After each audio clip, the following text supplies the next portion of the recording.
G'day, Oliver here, 1300 phone leak. We're at a 2-year-old building, which is a brick veneer double story.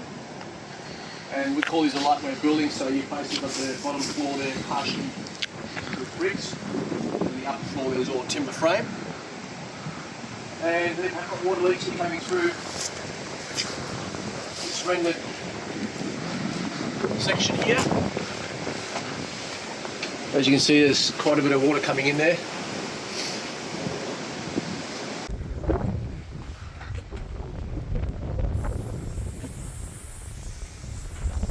We're currently carrying out some water testing. Oliver's up there with the hose.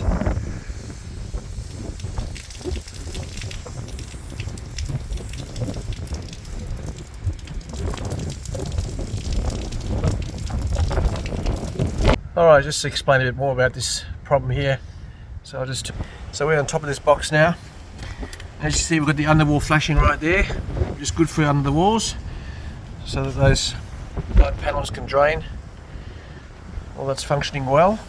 However, we've got the box rendered here, which has got a hard junction onto the flashing itself, and obviously with moving the building so on, that's going to start, you know, opening up and splitting, which it is here. You can see a clear split here. So we put the rule in there. We can actually feel the paper in there. You can actually see it there. There's a paper right there, sisalation paper. However, it gets in there on top of the paper and it starts running down to the outside, then to the bottom, and it's trapped in the bottom, can't get out.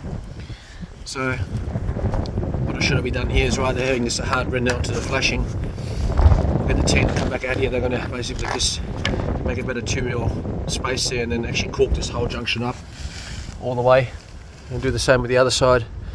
Fix that big split in there as well. So explain to us, Oliver, after the water test that's just been carried out, what are you seeing on the thermal imaging camera? Well, we can see the water ingressing now on the bottom there. Can you show us, please, can you point to us where the water is? Got those two spots there. Okay. That's only after a little bit of water, so I'm not getting rain with lots more volume. Not the water ingressing inside. It's trapped in there. So these areas were previously dry. We did the scan before we started testing. Yep, and you can see now. You can clearly see that coming in. Yep, you can see they are wet. Alright, so we've got the thermal camera out now. We obviously waited 10 minutes or so, and you can clearly see the water is actually coming out of the brick side underneath this box.